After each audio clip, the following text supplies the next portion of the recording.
Eu entendi que, de fato, criatividade é um processo, né? E eu demorei muito para entender isso.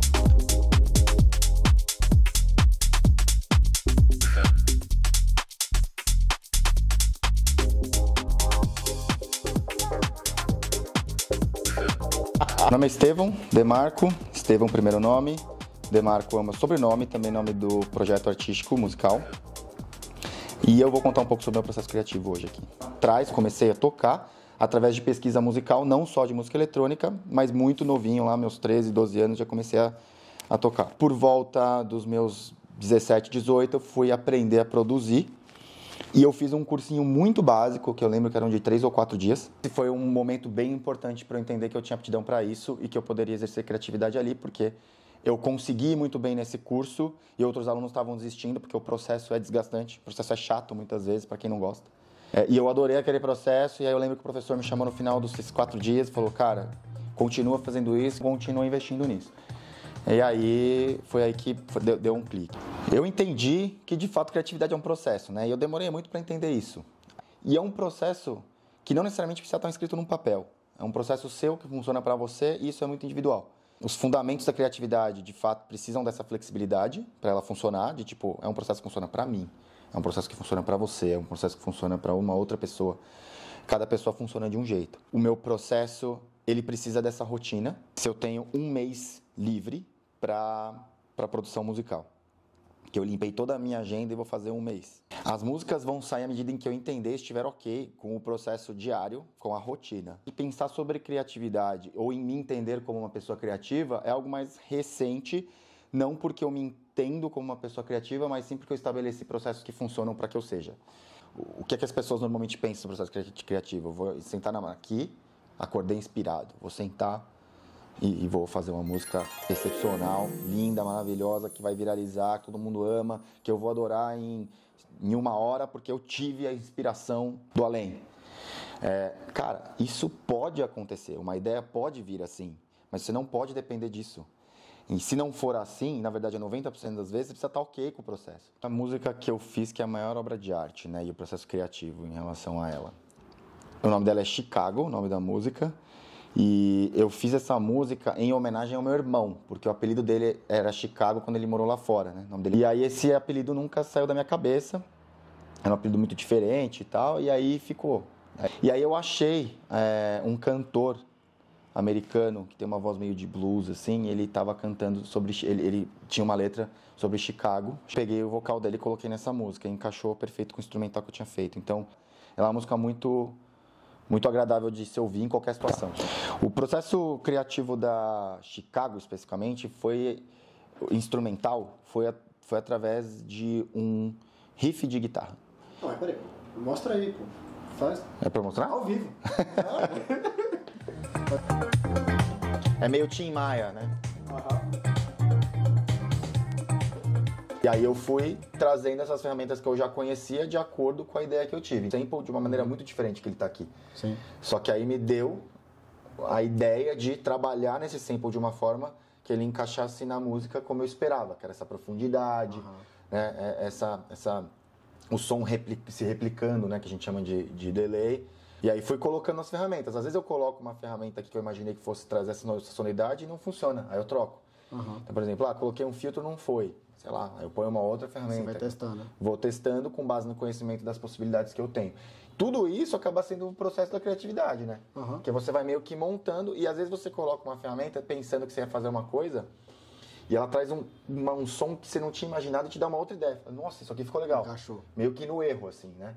Na tentativa e no erro. Aí você, opa, aí a partir dali você já vai para outra ideia.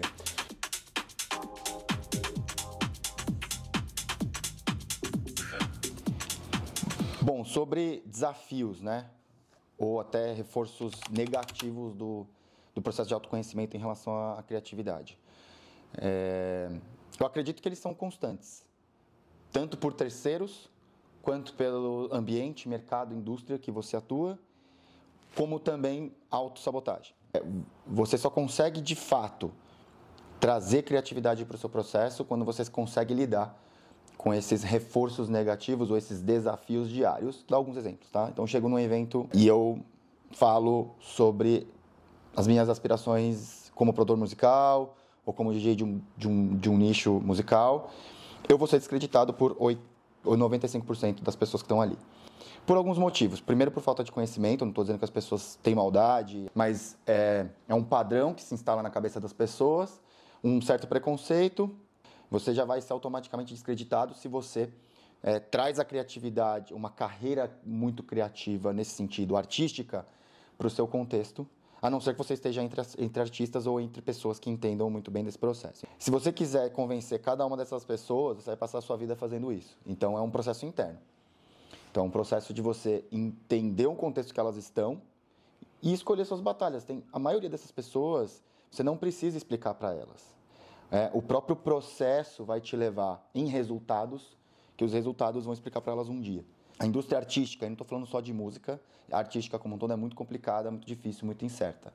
E de muita comparação. Então, esse é um outro vilão, tá? Vilão número 2. A comparação em relação a outras pessoas que estão no mesmo mercado que você, aí o estágio que elas estão sem conhecer o que elas, né, qual foi o processo até chegar lá. Então, se eu vejo uma pessoa que está muito melhor do que eu automaticamente já me saboto. Só que eu não sei os degraus que ela teve, que ela percorreu para estar lá. Então, eu olho o resultado. Ela está lá, super sucesso, mas ela tem 25 anos de luta e conseguiu, através de uma construção sólida, chegar nos resultados que ela queria. E muitas vezes, a pessoa que está se comparando tem, sei lá, menos de um ano, viu alguns vídeos na rede social e trouxe para si essa verdade de que, cara, sucesso é viralizar ou ter reconhecimento em menos de 5 anos, não necessariamente. E o terceiro de fato, a síndrome do impostor, a autossabotagem em relação à sua própria capacidade. Então, aprender a confiar em você mesmo é um processo muito difícil. Tem pessoas que nascem com isso e são poucas. No mundo artístico, a gente pode ver por filmes por aí, né, na história de grandes artistas que sempre tiveram essa certeza, mas eles são exceções, né? Então, aprender a confiar em você mesmo é um grande desafio diário. Você entender que nem sempre você vai chegar no resultado que você quer artisticamente falando, mas isso faz parte de mais um degrau. Então, eu não cheguei na sonoridade que eu quis, não cheguei na qualidade musical que eu queria com essa música. Por quê? Você tem que fazer o processo todo inverso, entender o porquê, se capacitar, estudar, investir horas naquilo para chegar do outro lado. Então, o que eu diria para uma pessoa que acha que não tem como ser criativa, que tem que nascer de novo? Isso não existe, na verdade. Todo ser humano é criativo por natureza. O grande problema é essa romantização da criatividade, de que ela tem que vir a partir de uma inspiração meio atmosférica e genial. Estabelece uma rotina saudável para você, seja lá o que significa para você, para criar esse espaço confortável, que seu corpo se sente bem, sua cabeça se sente bem. Pesquise sobre temas que você gosta, estude, dedique tempo nisso, vai ver vídeos, leia livros. Não existe essa incapacidade criativa.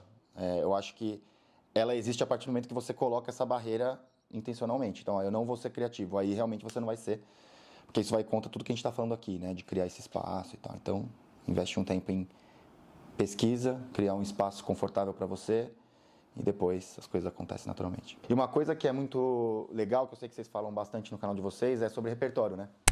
E, cara, música é total repertório. Assim, quanto mais eu dedico tempo ouvindo música, e não estou falando de música eletrônica, não estou falando de house, estou falando de música em geral. Quanto mais você ouve músicas que você gosta, mais conexões você faz naturalmente. Então é como se o cérebro fosse uma esponjinha, né? E isso é não intencional, o que é o mais legal, né? Se for uma pessoa querendo investir na música eletrônica, eu começaria não criando um repertório de música eletrônica. Eu começaria, que a música eletrônica sempre vem de outros gêneros. Então, eu iria para artistas aí nacionais, Sandra de Sá, por exemplo. Eu iria muito para as décadas de 80 e 90, que inclusive muitas das músicas eletrônicas que estão acontecendo hoje bebem dessa fonte. Então, Beatles, iria para... eu gosto muito do Seal, gosto muito dele. Depeche Mode. Recomendo também muito pro pop anos 2000 ali, que tem muita coisa legal que se tornou música eletrônica logo depois. Então, já era música eletrônica, mas se tornou caixinha, né, da gênero de música eletrônica. Justin Timberlake. O próprio Michael Jackson como pop, assim, é tipo uma bela referência. Madonna. Bons nomes para se repertório em outros gêneros que usam música eletrônica, mas não necessariamente são. A partir de reunir repertório e fortalecer ele, eu encontrei o meu jeito de fazer isso. Eu já fazia de forma não intencional e um pouco natural, mas se tornou muito mais produtivo quando eu entendi que isso era oficialmente um processo que contribuiria para o impacto de criatividade como um todo. Então, o exemplo que eu dei de todos os dias ouvir aplicativos de streaming e só trabalhar nas recomendações para pegar essas músicas e aí sim colocar em playlists, músicas que me agradem, eu comecei a fazer isso intencionalmente depois que vocês começaram a trazer o valor que tem o repertório dentro do processo como um todo. E aí isso fez todo sentido para mim, eu já fazia de uma forma meio desorganizada, e aí me ajudou a organizar melhor. Eu tenho que escolher uma só? Preferência por criar novas, mas não descarta trabalhar em aperfeiçoamento de antigas. Muitas ideias e pouco tempo. Projeto solo ou em equipe? Depende do projeto. Em produção musical... Vai no chat, solo ou equipe? Equipe.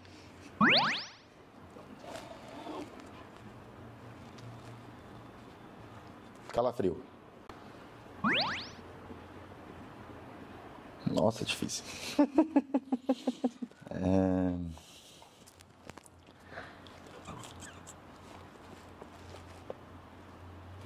Deixar de confiar em mim.